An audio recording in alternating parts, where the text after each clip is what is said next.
Hello, everyone. Welcome back to the main event. You're here with me, Daniel. And Aaron. And once again, we've got Cameron today. Cameron, how are you doing? I'm doing well. How are you?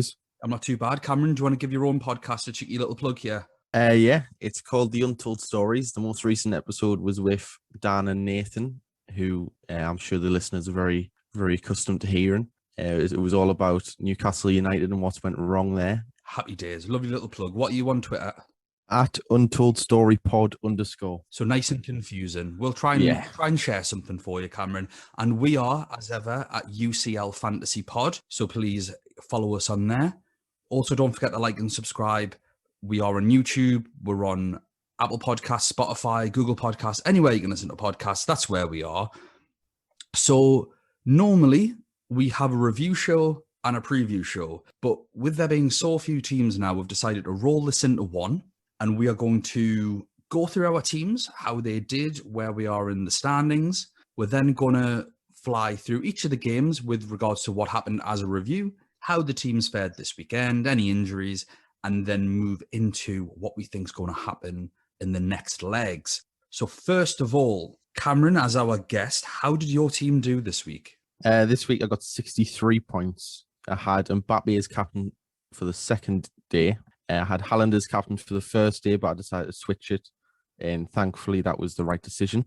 He got 20 points to Haaland's, if he was captain, 10. I changed my goalkeepers from Hitz, who was in on the first day, to Navas in on the second day. And again, that was the right decision, as he got 4 points instead of 2.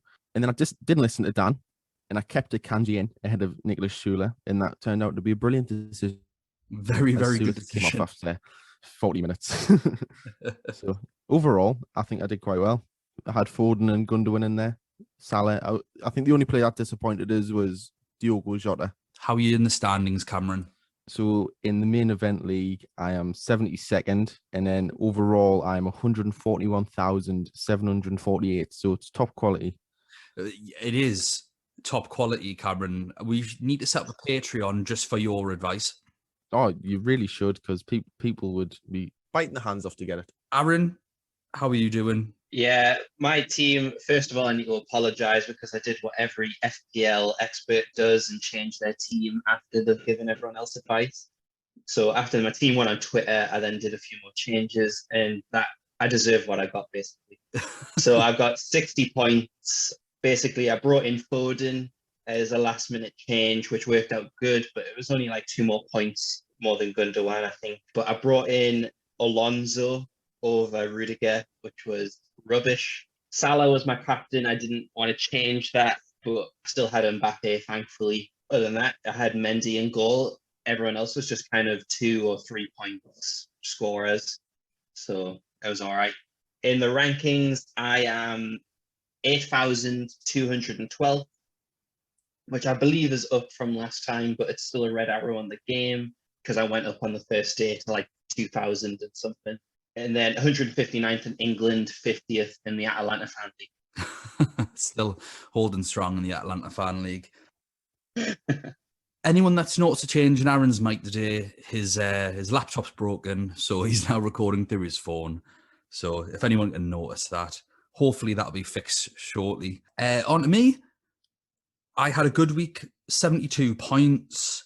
It was all looking fairly bleak on the Tuesday, thanks to Royce's goal basically absolutely shafting my triple Man City defence. But I took Edison out, put Mendy in, so he got 7 points. João Cancelo got 4. Rudiger, 7 points. Mbemba with 3. John Stones with 3. So yeah, lots of sort of midway points there. Goretzka was a bit big letdown with 1 point. He missed an absolute sitter, which we'll talk about. Subbed off before half-time because of an injury. Gundogan and Foden linking up in the very death of that Man City game to get me some points, 6 and 8 respectively. I took a punt on Mason Mount, who got me 8 points. And then up front, although he destroyed that Man City clean sheet, Haaland's assist did get me a few points, where I think maybe some of the people didn't get the points because I think a lot of people actually went without Haaland. Captain Mbappe for 20 points overall. And I had a lovely bench of Trent on 2, Jota on 2, Benzema on 2, and Edison on 2. So that's what you want to see from your bench, really. Could only really have gotten one more point out of that if I hadn't have put in Goretzka, but you can't legislate for your players getting injured in the first half. And I fully believe that if he was on the pitch for the second, he would have scored or got an assist. The chances he had in that first half, he was their most creative player.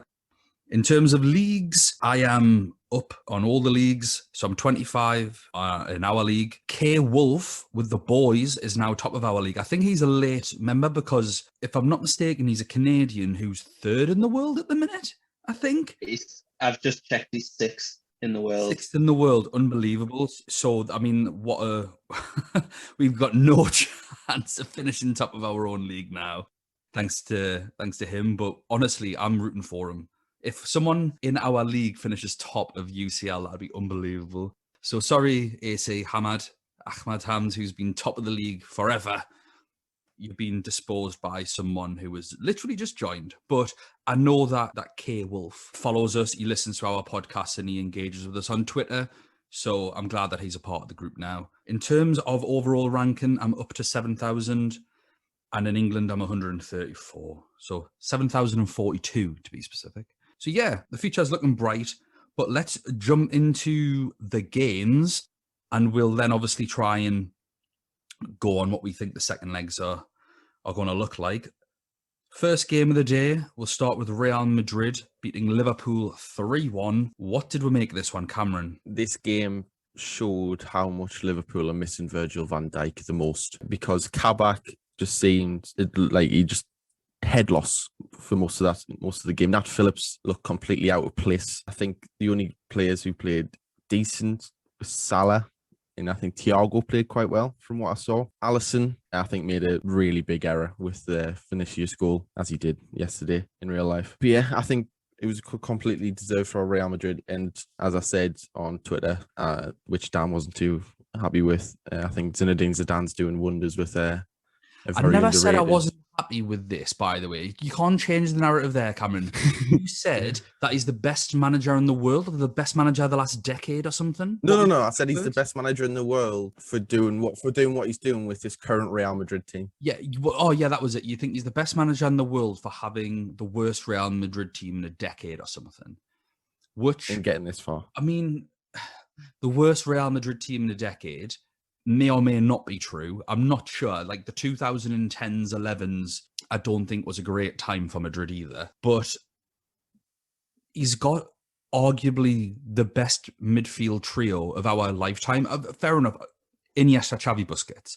But outside of that, as a trio that work together, Casemiro, Modric and Toni Kroos are absolutely out of this world. And one thing that I'm really disappointed with from Klopp is... Klopp's a great manager. However, we were speaking for the preview podcast for this, the review podcast before that, for the previous set of games, all the Atlanta games. What we sort of come to realize is it doesn't matter how many injuries Real Madrid have. The reason that they are so tough to beat is because they dominate and dictate the midfield in central areas. They are too good. And the thing that we were most fascinated with was seeing how Liverpool's midfield, who historically over the last 3 years have been absolutely phenomenal, high intensity, slaves to the rest of the team, would fare up against these three. And for whatever reason, Jurgen Klopp then decides to play Naby Keita because he's done well in training. And it's like, it's just such a naive approach. I disagree slightly. I agree Virgil van Dijk is such a big miss, but I thought Jordan Henderson was a massive miss in this game. They needed a leader in midfield because in that first half, they were completely lost, overrun.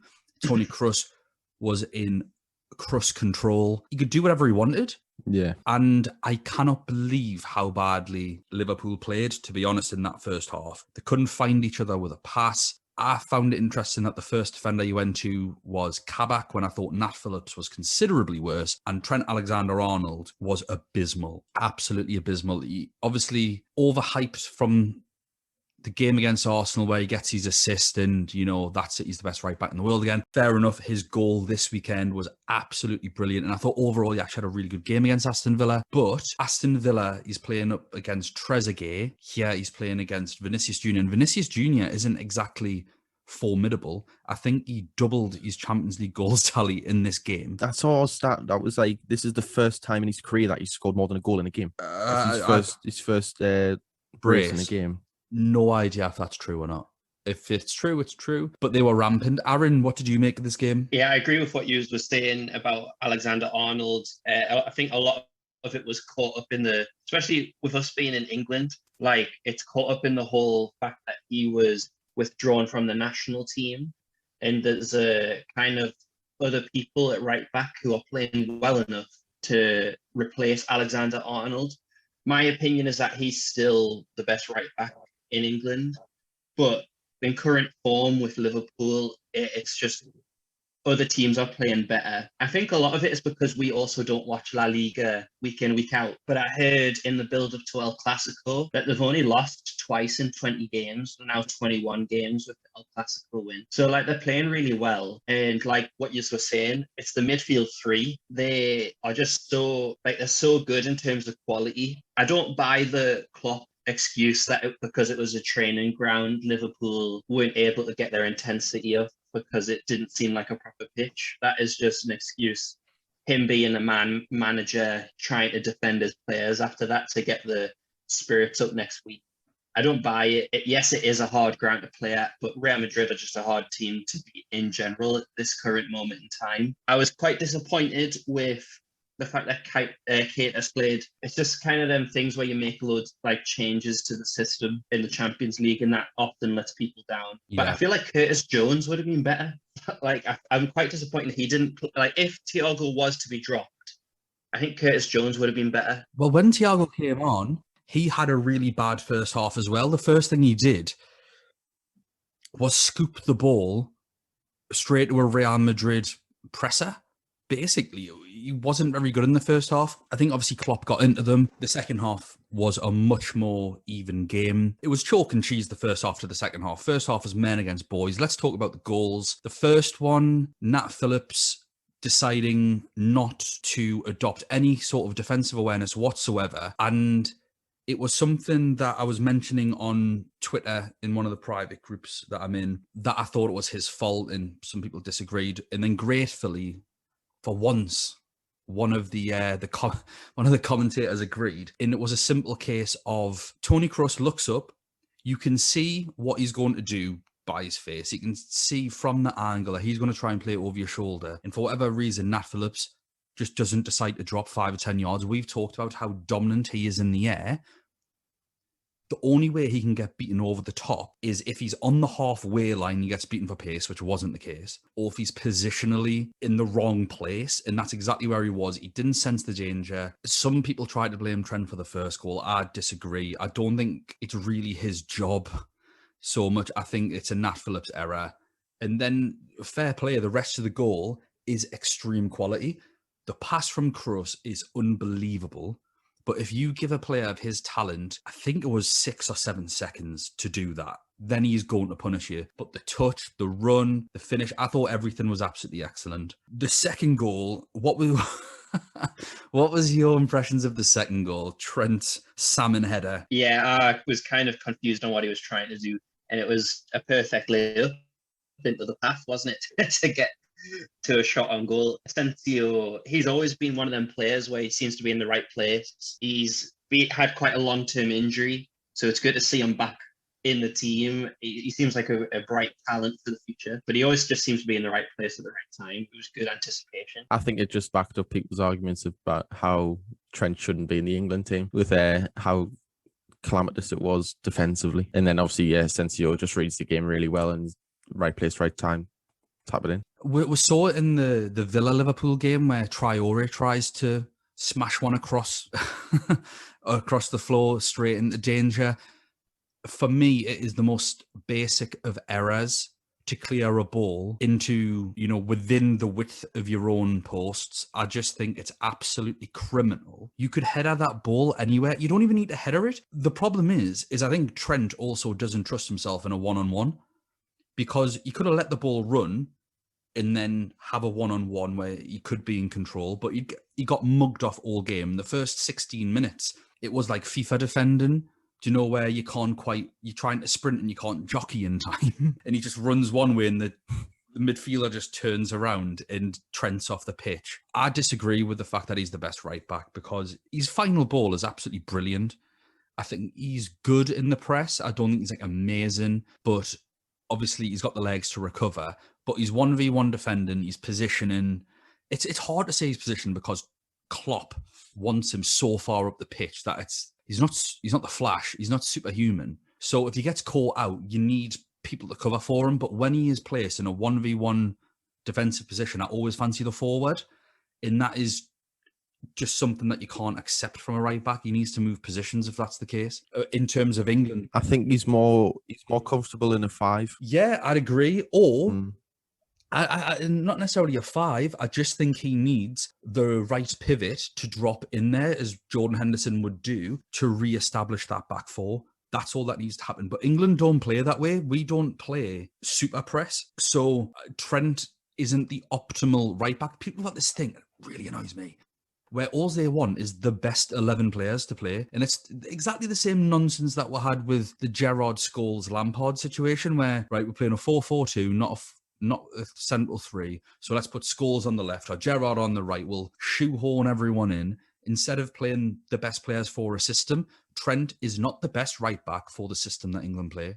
End of story. I would agree, because that's what made France so successful. Like Giroud probably isn't France's best striker, but he fit the system in terms of Griezmann and Mbappe being able to play at their potential. If I was to pick a team, I would pick Alexander-Arnold in a team from scratch. For a national team in Southgate's system, you need to find the right back for that system. So whether that's Wan-Bissaka or Reece James, both of them are just defensively sound.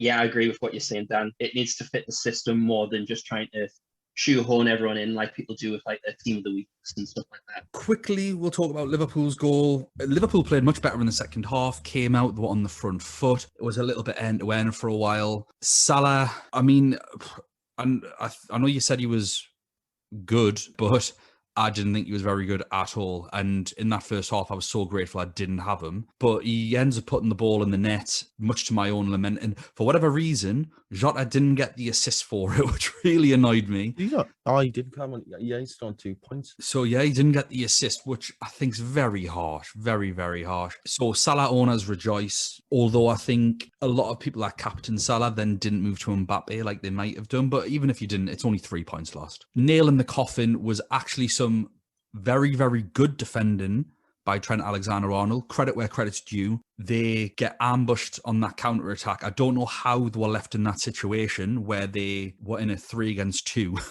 or a 2 against 3 technically. But it was a fantastic bit of defending, and then they all just go to sleep.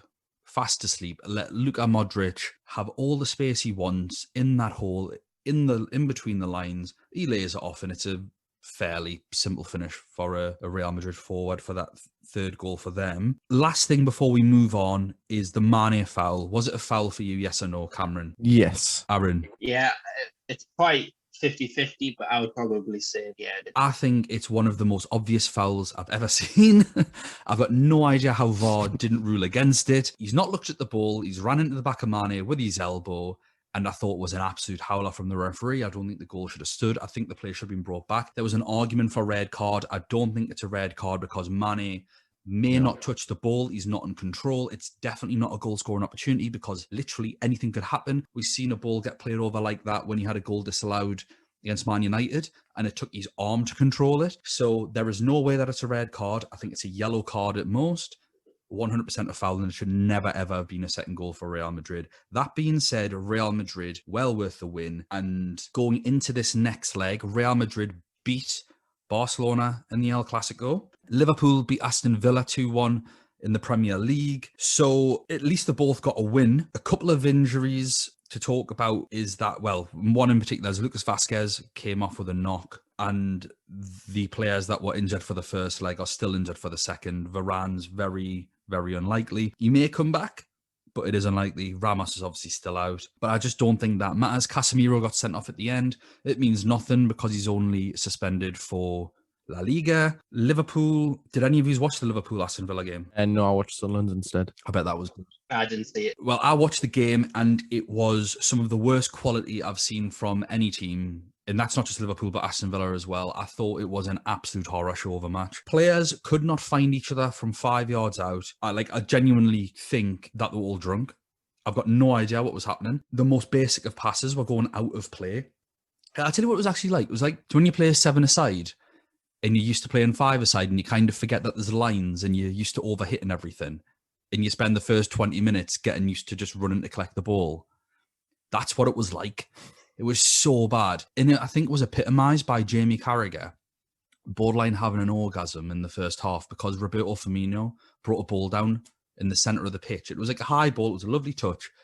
And honestly, I thought he must have scored a 40-yard screamer. That is how bad the game was, is that is what got Jamie Carragher going. There were some, again, very suspect defending. The first goal for Villa, Alisson is having a mare again. He's had a bad season. He's borderline throwing the ball in his own goal. It took a lot of spirit and, as Brendan Rodgers would say, character to come back for Liverpool. I think the first goal was a bit more attrition than skill, just sort of bumbled in, and it seemed to be the theme. Let's have a shot from an angle, the keeper can push it out and maybe we can pounce on it. Trent's goal was supreme quality. He had no right to score from there. So overall, I think Liverpool were actually incredibly fortunate to win this game. For me, I can only see one winner in the upcoming second leg, and that is Real Madrid. Do any of you think differently? Not at all. No, I can only see Real Madrid, especially with the 2-goal advantage. Even though Liverpool got the away goal, Anfield's not the same this season without fans. So I don't think they'll really put up a fight necessarily against the Real Madrid team. He'll just come there to defend. There's only one thing that I can see going in Liverpool's favour is the Lucas Vazquez injury, kind of what you were saying. If he misses out, Mane was rested. So I know it's not like a huge rest, but he didn't have to play I think he came on as a sub, didn't he, against Aston Villa? But that matchup seems like it could work in Liverpool's favour. But they've still got Casemiro, who can easily mop up any defensive frailty that Real Madrid have.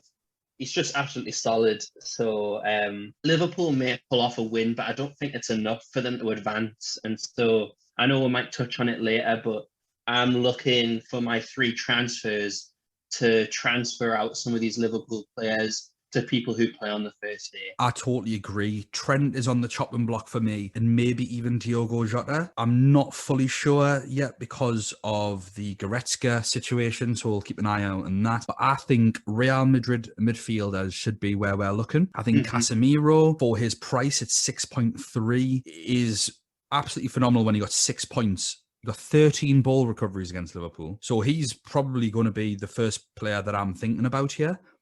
6.3. Luka Modric is 7.8. Obviously got the assist and some ball recoveries. Vinicius Jr. 7.9. Marco Asensio is also 7.9. I think they're the players that I'd really be wanting to get in this team. I don't think I'd go for Toni Kroos, personally. I just don't think his ceiling's quite as high, and he's 8.1 million. I'd rather go for one of the other sort of sub-8, and certainly Casemiro at 6.3. Is there anyone that you're looking for from this game specifically? I'm hoping that Benzema comes through. I was a bit disappointed that he didn't get any of the returns in the last game, but he did such a good job of distracting the centre-backs to create the goals. So even when he's not on the ball, he's still a huge threat, but unfortunately that doesn't translate to fantasy points. So I read a stat on the app that said that Benzema scored twice in the last game that Real Madrid played at Anfield. So I'm hoping that he repeats that. In 2014. Yeah. Wishful thinking at its best there, Aaron. Cameron, are you thinking about getting any Madrid players in? My only thinking was Benzema. I think he's just, at the minute on form, he's probably one of the best strikers in Europe, along with Lewandowski. Okay, then. Moving on to our predictions for this game. Cameron, what are you going for? 1-0 Real Madrid. Aaron? 1-1 draw. I'm going to go for 2-1 Madrid. So on to the next game of this day. We had Man City beating Dortmund 2-1. It was a bit of a topsy-turvy game, end-to-end. Dortmund very unlucky. Let's start with the controversy. Jude Bellingham being absolutely robbed by the referee. The referee had an overall nightmare between this and the penalty incident, and then not rescinding Emre Can's yellow card. I think it's safe to say that this person should not be refereeing another game of Champions League football for a very, very long time. It's to do with the Emre Can yellow card. I think his yellow card got kept on because he ran over shouting to the referee. Well, rightly so.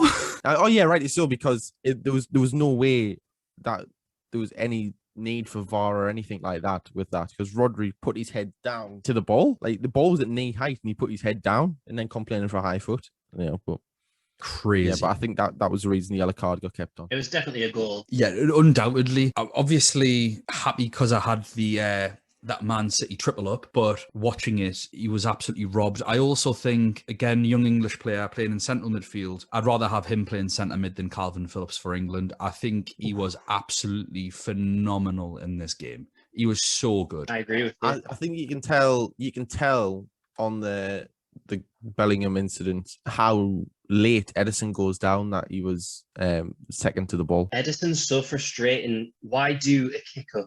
Because doesn't he set himself up to boot it? Well, it's because he's Brazilian, Aaron. He's Edison. It's ridiculous. Yes, you've kept the most clean sheets in the season, most in the Champions League. I think Mendy's actually just passed him now. It's just ridiculous. Yes, he's good with his feet. It's just in the Champions League, it's them type of moments that keep catching Man City out and that stops them from winning the trophy that they desperately want. Because it's just moments in the Champions League. You don't have 30 more games to rectify these type of moments. Against Leeds, they kind of got away. Well, Leeds kind of punished them, to be fair. But let's say they didn't get away with anything against Leeds. I was going to say they lost. Yeah, but yeah, it just frustrated me because it's them type of things that keeps catching Man City out. It's when they cut out that kind of them moments of just what were you thinking. As soon as they cut them out, they're kind of like a shoe-in. Let's talk about Dortmund's first goal first. I know it's out of order.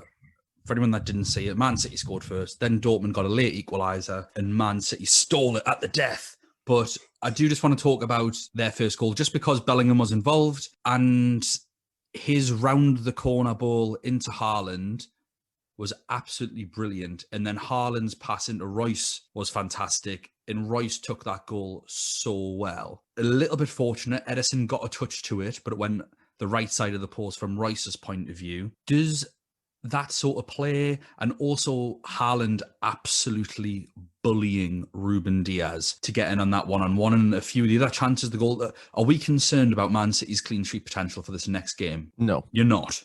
No. I would disagree. I would say Haaland hasn't scored in 6 games. But Royce has.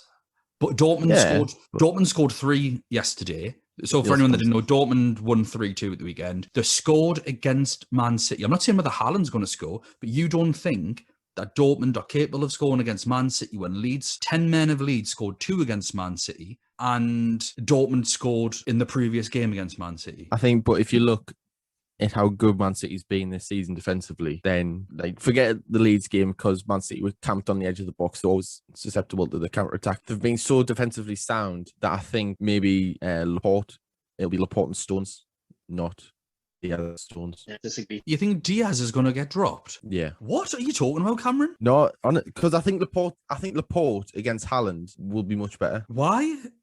Because Haaland likes to put his elbows around, and I think Laporte is smart enough to deal with that, while I think Laporte, who's been injured for 2 seasons. I mean, Diaz, for a start, got rested this weekend, which is, I think, a fairly solid indication that Diaz is going to play, Cameron. If any, the person that I'm worried about is John Stones, because he played. I think I'm concerned about João Cancelo because he played. Obviously, I appreciate Pep's comments that João Cancelo can play however many number of games in a row and he's absolutely fine. But it's obviously more of a case of they've got a 2-1 lead. Will he try and be more defensive about things? And I think we're sort of saving grace is he played Mendy at the weekend and he played Zinchenko in midfield. So I actually do think it'll be Cancelo and Walker. But John Stones got absolutely no idea if he's going to play or not against Haaland and Royce. So I think you're right. I think Laporte might be in there. But I think you're absolutely nuts. Genuinely need to be taken to a psych ward, Cameron, if you think Diaz is playing.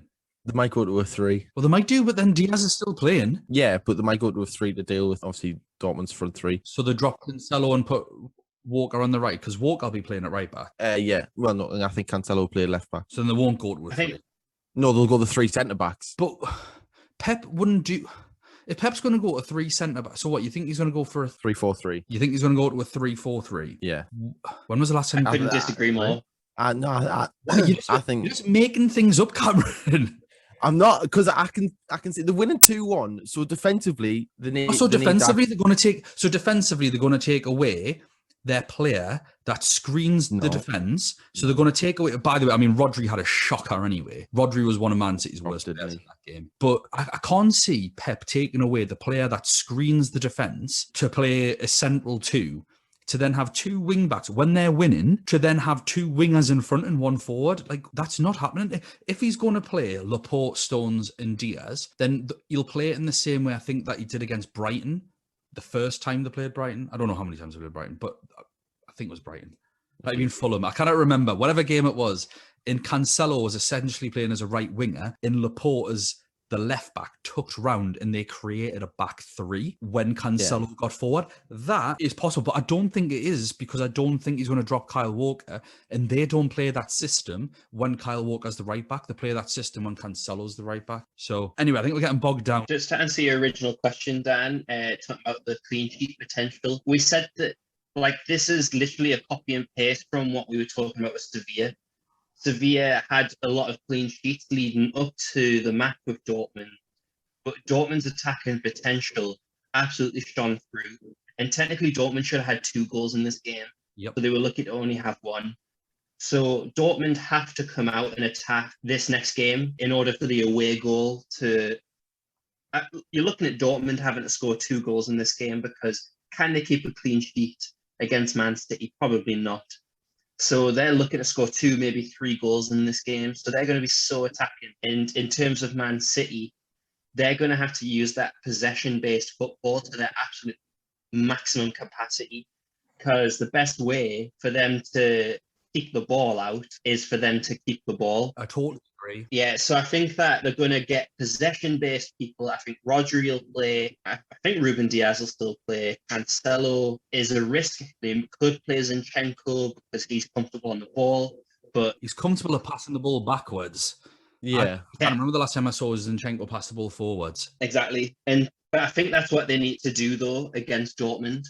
You don't need Cancelo bombing forward. They can bring him on as a sub if Dortmund do score. But I think that's the only risk. But in terms of everyone else, I think it's people who can keep the ball. Foden, Gundogan, Bernardo Silva potentially, and they're just going to have to try and play the ball to keep it as best they can. Probably looking for a false 9 system again, in my opinion. One player that can keep the ball is Kevin De Bruyne. What a performance he had in this game. He was bullying their midfield. He's passing, gets his goal. He is unbelievable. Although he didn't get the average of 10 points, like we said in the preview show, it's still more than the 2 or 3. He's got attack and return in every game he's played in the Champions League. Even though he plays on the second day, because Liverpool are in such a dangerous position, I'm really tempted to go Salah at De Bruyne, because I can see Man City going through. I think that's a fairly smart move. One thing that we said, obviously this is a fantasy game, is that we believed Foden and Gundogan could match De Bruyne. We weren't wrong. Foden matched him directly on his own with 8. Gundogan with a 6. Foden could have had a hat-trick in this game. He's hit a shot from point-blank range directly at the goalkeeper. He's then cut through the Dortmund defence, honestly, like they were butter, and then shanked his shot towards the corner flag and finally gets his goal. The pass from De Bruyne is incredible. The timing of the run, everything from Gundogan got no mention, and it is absolutely brilliant. And then the composure, I just go, oh, there's Phil Foden. And then it was a really good finish by Foden. I'm disappointed Foden didn't get a hat-trick, to be honest. I thought he was so good in this game. Yeah, I agree. I think the game, obviously, coming up is how we've got to try and predict things. I agree with Aaron more that they will look to try and dominate possession of the ball. I see no reason why Dortmund can't score again with how threatening they were. But overall, I do see Man City going through. With the players that you've got in your team currently, Aaron, you've already mentioned that you're thinking of taking Salah out for KDB. Are there any other Man City or Dortmund assets you're thinking of bringing in or taking out? I've got quite a lot in this game. I've got Haaland, Foden, Cancelo, Diaz. I had Mori for 3.8 more as a budget option. So I don't know, because they all play on the second day, I think I'm just going to kind of leave them. Just because I am unsure on what players Man City will play. I'm unsure if Mori will come back on as a right back again. So I don't think I'm going to go too much in this game other than De Bruyne. He'd probably be the only one I'm really looking at. Cameron? I think I'll just leave my players the same. I've got Cancelo, Stones, Foden, Gundogan. I've got Akanji and Haaland. I think they'll all perform similar. I think the only person who could probably come out would be Gundogan for De Bruyne, maybe, or Haaland for De Bruyne. You bring out Gundogan? Yeah. I think that's an for insane move. I think that's absolutely insane. I think I'm more likely to take Haaland out just purely because of his lack of goals recently. And from a fantasy point of view, although if I take him out, he will score a hat-trick. Take him out, please. I can see why you're like 150,000th in the world now, Cameron. The last 2 weeks, I've picked it up. Exactly. That's how bad you've been. I'm gonna say that for me, on the watch list chopping block, it's John Stones. It depends. I need to see obviously what the buy-in team is for the first game, because if Leon Goretzka's injured, then I won't be able to afford to change John Stones. He'll just have to stay where he is, because Goretzka would be a change, because I think Jota and Trent will be my other two subs. I mean, Trent for sure. 100% Trent is coming out, because I just think we'll get beat again. Obviously, just to talk really quickly about injuries for this game, the major ones were Marco Reus picked up a knock at the weekend, and I think Mats Hummels did as well. So just be aware of that. If you've got either of those players, you might want to get them out. We're not sure about the damage yet as of the time of recording this, so keep an eye out. Marco Reus and Mats Hummels. Man City did play a completely rotated squad for Leeds, so it's hard. You've got to take that result with a pinch of salt, but they didn't get any injuries or anything, so they've still got a full lineup to go. So let's go for predictions for this next game. Aaron? I'm going to go 2-2. Cam? 2-1, Man City. I'll go 2-2 with you, Aaron. I can see goals again. On to the next game. I think the outstanding game was Bayern versus Paris Saint-Germain. I don't think we've got time to talk about everything for this game. It was frenetic, crazy. The weather did not help in terms of injuries. There were so many injuries. Four substitutions by halftime, I think there were 2 from each. I think, yeah, something like that. So speaking of injuries, for the Bayern Munich PSG game, it half ruined the game, but half made it like a lot more exciting. So the game started excitingly. It was all Bayern Munich, and then Kylian Mbappe went and smashed one in. I didn't think it was a great finish, but it was even worse goalkeeping by Neuer. They then go 2-0 up with a wondrous ball by Neymar, an unbelievable touch and finish by Marquinhos. I don't know about you, but I was absolutely devastated he didn't just roll it across for Mbappe to tap it in. I was screaming at my telly. I was like, that's it. And you're like, it's such a good finish. And I know that if I was in that position, obviously you're just going to shoot and score, but deep down, you just pass the ball. Unbelievable. Eric Maxim Choupo-Moting scores. Again. It's a lovely ball by Pavard into him. Pavard and Kimmich could have had 3 assists each in this game. They had that many chances. Kimmich does end up getting an assist. Some of the worst defending you're likely to see from a set piece. Thomas Müller completely unmarked, heads it in. But then Kylian Mbappe once again on the counter-attack, and it was such a clever goal. Shapes his body to put it into that far corner. The defender sticks out a leg to block it, and he just cuts it inside into the near post. He wasn't having a great game at this point, Kylian Mbappe. He was a little wasteful. He wasn't really in it. When the ball did come his way, he made a couple of suspect decisions. He's finishing. Even the first goal I thought was a poor finish. I think the keeper did him a lot of favours. But that second goal for him was a touch of class. What did we think about this game, lads? Aaron, what did you make of it? I think it was class. Like, I absolutely had a great time watching it. A lot of pundits are saying that it was one of it'll go down as one of the Champions League all-time great matches. I don't know whether I would go that far because there's so much injuries, kind of what you're saying, the weather, not like really good defending. And just when I thought back of Champions League games of old, I don't know whether that's just nostalgia playing a part in that.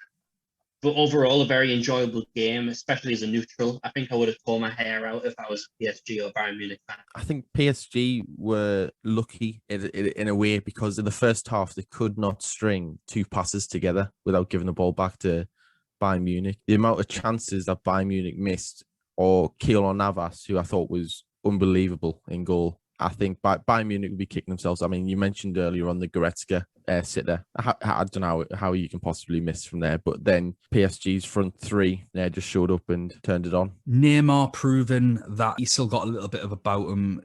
2 assists, one of them was phenomenal. His first assist was really good as well. Mm-hmm. So if you were a Neymar and Mbappe joint owner, you were really in the points this night. I mean, there were disallowed goals. I think Draxler had one disallowed. He was offside. Yeah. But then Choupo-Moting hit the crossbar early on. Injury-wise, obviously Marquinhos went out. We don't know what his fitness is. Goretzka got injured.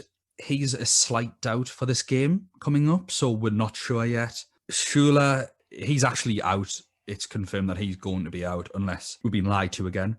Diallo then gets injured, so Baka comes on at halftime for him. It was absolutely nuts. And just to sort of continue on from that, Jamal Musiala, Kingsley Coman, both got subbed off from yesterday, so keep an eye out on them because they are doubts. And Keylor Navas got brought off at half-time in PSG's 4-1 win over Strasbourg. I don't know if he's going to play at all. It might be Sergio Rico. Now, Keylor Navas made 10 saves in this game. I don't think Sergio Rico is that good of a goalkeeper. That being said, Bayern Munich also drew 1-1 to Union Berlin. But did you see the Tina put out? Yes, it was weakened. Thomas Müller was playing in central midfield with Kimmich. But I also don't think that they had a choice, Cameron. I think we're going to see a similar team against PSG because it's all injuries. It's not a case of, we are going to rest players. It's, we don't have any players. But they did bring Alaba, Sane, Pavard off the bench. So they've still got all them to play midweek. You know, you say Sane came on, but if Kingsley Coman doesn't play, then that doesn't really help. Musiala's now out, so Muller's going to go further, obviously back into that 10, but then who fits in at centre mid if Goretzka's not fit? Do not make transfers or substitutions or whatever until we see team news. That's what I can say about this one. Yeah. And really focus on the team playing.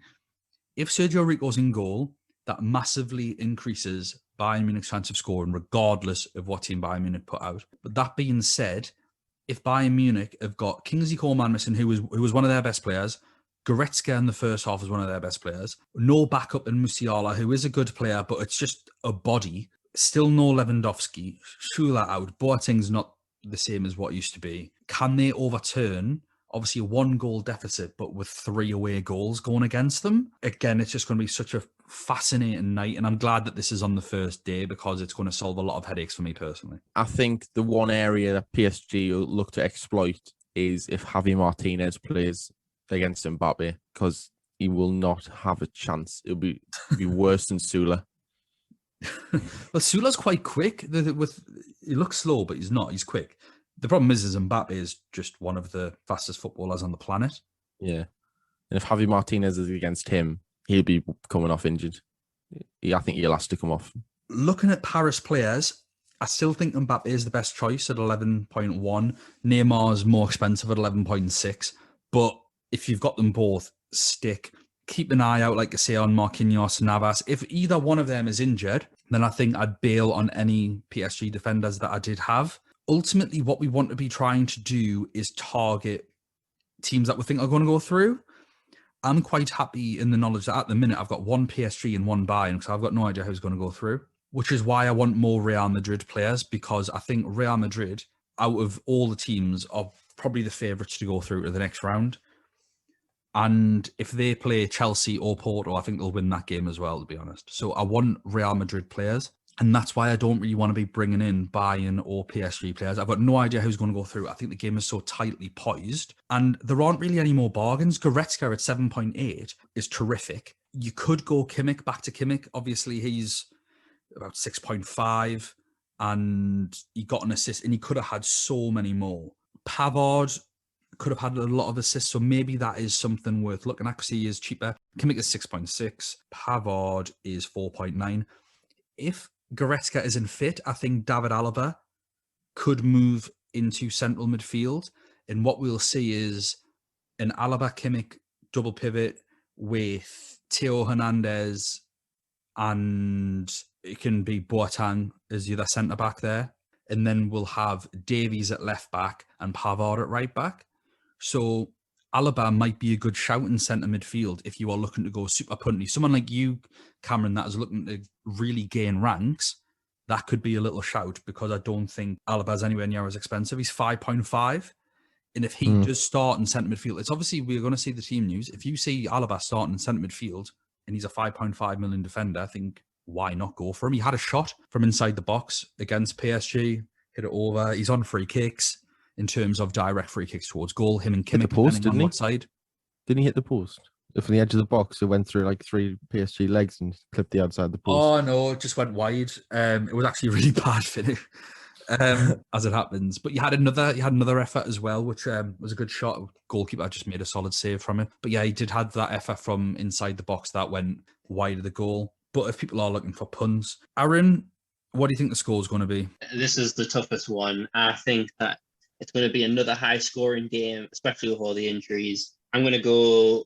I've went with a draw for the past 2, so I'm not going to do that. I'm going to go 3-1 Bayern Munich. I'm going to go 2-0 PSG. Ooh, you don't think Bayern Munich are going to score? With Choupo-Moting up front, no. Well, he scored in the first game? Yeah, but that was down to a CDM who you could tell couldn't play centre-back, mismarking him. Well, if Marquinhos isn't playing, that could very well happen again. I mean, Cameron, you got some bizarre score lines, but watch it happen. Watch it happen. Maybe. I'm going to go with 3-2 to Bayern Munich. I think I'll go through to extra time, and I think, sod it, PSG to go through on pens. Oof. Why not? Final game of the round is going to be Chelsea versus Porto. Chelsea doing the business in Seville, as it happens. Mason Mount. Aaron, what did you make of that goal? Unreal. It's annoying the fact that I feel like a couple of weeks ago, we said that Mason Mount is better than what a lot of people say. But now I feel like everybody and their dog is saying it as if nobody realised it. And so, yes, we know Mason Mount is really, really good. But I think we just need to move on from that now because we know that he's really good. And I feel like that's all people talk about now is, oh, wow, who would have thought Mason Mount was a good player? He's proven that now, even though that was his first UEFA goal. I think at his price, he's still really good. And if I'm looking, I can see a lot of people discussing their team, discussing bringing Pulisic in because he scored 2 games in a row now in the Prem, even twice on this weekend. So I think he's still like 1.5 million more than Mount, and I'd probably still bring Mount in if I had to choose a Chelsea midfielder. Because Pulisic 8.7, Mount is 6.9, so nearly 2 million difference there. And other than that, I mean, I know Werner was rested on the weekend, but he's still too expensive and he'll take up a forward slot. I think the defence is still the budget place to go. Sorry, that didn't answer your question about the goal. I just thought it was really well worked. Lots of individual quality. Just the anticipation as well that you kind of need at the professional level that this may open up if I do this. So, I just thought it was really good. Cameron? I think Sion-Soo, he got shown up a little bit in this game. Offensively and defensively, especially for the goal, he went the complete wrong side of Mason Mount. Mason Mount was already like putting his back to him in anticipation for the turn, and he just took it and just ended up falling on the floor, making him look stupid. And a brilliant finish. Keeper maybe should have saved it, but I think there was quite a bit of power behind it, which made it quite hard for him. Yeah, it was in a reasonable area, but I think it's one of those where he said it's so low that the keeper just didn't have time to get down. I think it's really easy to say that the keeper should have saved it when you're watching a replay in slow motion. But when you watch it in real time and he absolutely smashes it, it's like, well, okay, every keeper should save every shot. Doesn't make any sense. I thought if this was Messi or Ronaldo who scores this, people would sing about it for the next 6 weeks. I think it's a world-class goal. The touch, the forward thinking. I mean, he takes that ball on his weaker foot in the sort of Cruyff to turn the defender inside out. And then even if we look at Mbappe's goal, let's compare Kylian Mbappe's finish in a very similar position versus Mason Mount's. Mount's finish, I'm not saying Mount's a better player than Mbappe before everyone goes nuts, but I'm saying in one moment, that is the finish that Mbappe should have been looking for. Low, hard, across the goal. I think that's what he tried to do. I just think he got it wrong. Neuer anticipated it and just mistimed his dive. No, it wasn't. No, he wasn't going anywhere near the far post. Mbappe shot. He just smashed it right at the keeper. Obviously, he had so much power on, which is absolutely fair, completely legitimate way of shooting. Hit it hard, but I just think that this goal was, for me, maybe the goal of the round. I just thought it was absolutely beautiful to watch. Like, watching it was a pleasure, and that's kind of what I want from football. Ben Chilwell's goal wasn't too bad either. Completely mugs off the defenders, horrible touch, takes around the keeper, puts it in for his first Champions League goal. Well done to him. But what I really want to talk about is Chelsea didn't have it their own way in this game. They had a lot of possession early on, but FC Porto were the team that looked like they were going to score. They had more shots. Mendy's pulled out a worldie from a corner that was directly going in, and then Sanusi's blazed it over the bar. Ultimately, FC Porto's finishing let them down. If they were more clinical, they would have had, I think, 2 or 3 before Chelsea even get the first. Does anyone disagree with that? Yeah. No, I meant no. So, I'm just too used to disagreeing. Yes, I totally agree with you. Because of that performance, I'm happy to leave it as it is. I don't want to go any more Chelsea players because I'm not actually comfortable with them keeping a clean sheet. Christian Benteke scored off 1 goal this weekend. Chilwell played at the weekend. Yeah. For those thinking of bringing Alonso, if you've got Alonso in, keep him, because I think Alonso's going to play this game, even though I think Tuchel now sees how bad Alonso is as a left back. So that's why Chilwell's getting the important ones. I think with a 2-0 lead, I think Alonso's going to play. If you want a 1-week punt, bring him in. However, if Chelsea go through, I don't think Alonso's going to play the first leg against Real Madrid or Liverpool in the slightest. So it's just a transfer to take right back out. Do you really want that? That would be my question. I know that I certainly wouldn't, and I've got no intention of bringing him in. I'm happy with Rudiger and Mendy, and I'm happy with Mount. I'm even happy with Chancellor Mbemba at 5 because this could be a 0-0. Chelsea are a team that like to suck the life out of games, except for this weekend against Palace, but they smashed Palace earlier on in the season as well. Between those 2 games, they are a team that want to suck the life out of everything. And I can see that happening again and it being another fairly low-scoring game. Can anyone say any different? I think the only thing that would really go against that, because yes, both teams are very defensively sound, but I think Oliveira's, he's back for this game, and also Taremi's back for this game. So Porto have more firepower going into it, and they also have to take the game to Chelsea.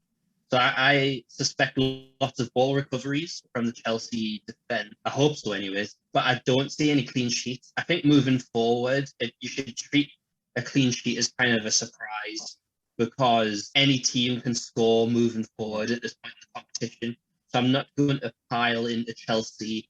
I'm not going to pile into Porto. And if that's the case, it's only to get their budget options who are still playing. Like Rudiger's still really well priced for a starter in a potential semi-final team. So it lets me get more firepower up front. But other than Porto's best players coming back from suspension, I can't really see a lot of goals for both teams. I think Chelsea will still go through, but I think it's gonna be like a 1-1 at maximum, maybe 2-1 win for one of the teams. Cameron, how can you see the game going? I think exactly what Aaron said. Porto is just they're really gonna have to come out and just attack for 90 minutes, and then hopefully they get a couple of goals. But I think Chelsea under Tuchel have improved defensively, so I think they might concede 1, but I don't think they'll concede enough to go to extra time or even get knocked out. So I think Chelsea will get beat 1-0, but still go through. I can see a lot of counter-attacks going on in this game. Players for me that I think people should be